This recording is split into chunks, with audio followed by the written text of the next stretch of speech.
Alright, welcome back to another video. I got a 2 or 3 hour training day today, so I'm just getting myself some eggs on toast to get ready for that. While I eat this, we'll go over who won the kit from the last video. So I was super overwhelmed with how many people entered. I really genuinely thought maybe 20 or 30 people might enter the competition, but there were actually over 250 emails sent to that email address. And I wish I would have been able to read all of them, but that literally would have taken me over a week. But in the end, I ended up picking, I think, 14 or 15 winners, and I'll go through a few of those now. So we have Will Morgan from the UK, and he's getting the Couplands kit. We have Bailey Moron from Cambridge, Lassie's kit in a skin suit. We got Noah Broswell from Melbourne getting some medium-sized kit. We have Ethan Huntley from England, and he's getting some Couplands kit in a small skin suit. We have Connor Sanderson from Adelaide, Australia, and he's getting a vest and some small kit. We have Joshua Gibson from Wanganui, he's getting some Couplands kit and some medium kit. Nick Rush from Christchurch is getting some small kit. Sam Scott from Auckland getting some small kit and some toe covers and I think some arm warmers. And we have Owen Volkner from Ontario, Canada. He's getting the CyclingTom kit, like that black and blue stuff. And then we have Kai Sunderland. He is getting the New Zealand skin suit, and he's from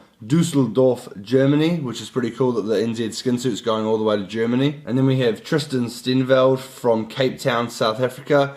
Now he's getting all the rest of the New Zealand kit, so my New Zealand development kit, all of Maddie's New Zealand rep kit, and the New Zealand jackets. That's going all the way to South Africa. So yeah, I really appreciate everyone getting involved in that competition. It was a serious amount of admin to go through all those emails and trying to get everyone's addresses and stuff. So to the kit winners, if you're watching this, I sent off all the regional kits in New Zealand off yesterday. I'm going to try and send all the international kit off today. It just takes a little bit more work because I have to fill out declaration forms. When you get the kit, if you could take a video or a photo of you in the kit or riding with the kit and send that back to me, I want to make a video with all the kit around the world and like where you are. So if you could like go buy like a landmark in your town or buy like a flag in what country you're from, that'd be really cool.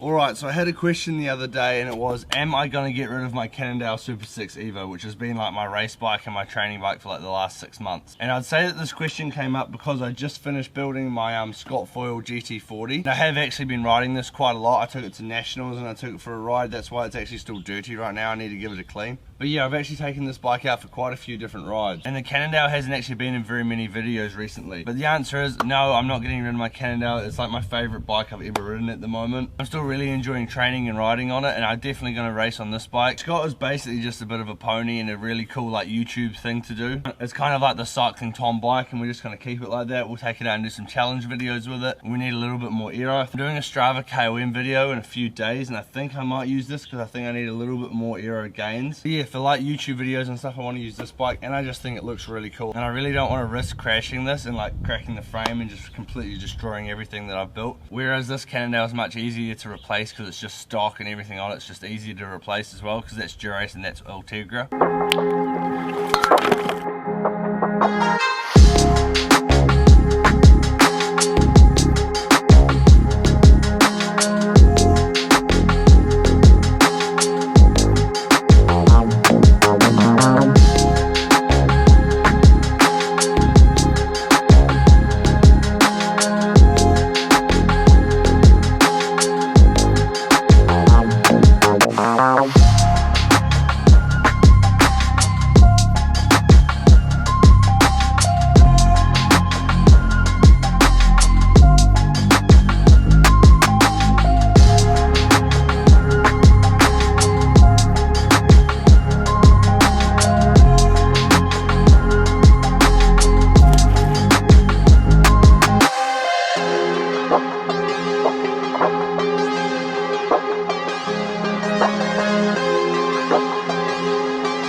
Scott foil is all clean, it's looking really good. I spent a decent amount of time getting it all fine-tuned. There was a lot of like black tar clearly from the road from when I was riding at National. And because I left it so long, it basically just set on like cement, so really had to get that off there, but it's looking pretty fresh at the moment.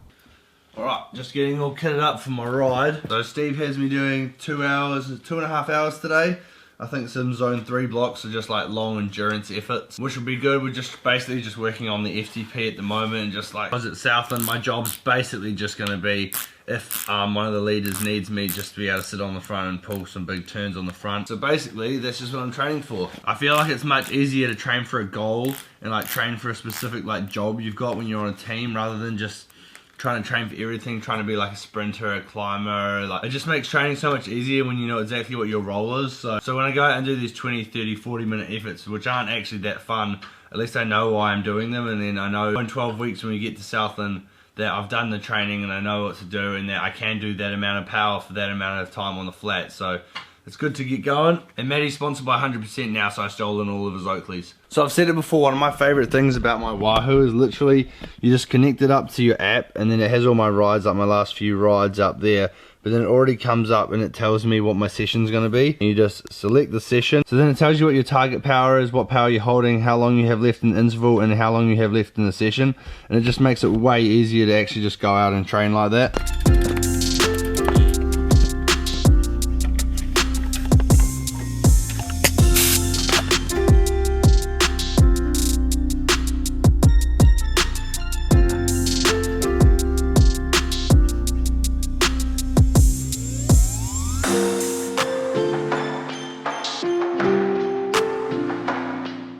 Ended up being 50 kilometers in that, 50k and an average power of 200, normalized 225. But yeah, not gonna lie, the legs basically just felt like 2 sacks of potatoes today. I don't know what's going on, but you know, tomorrow is another day, and hopefully they'll come right overnight, because I've got that Strava KOM attempt tomorrow, so fingers crossed they come right overnight.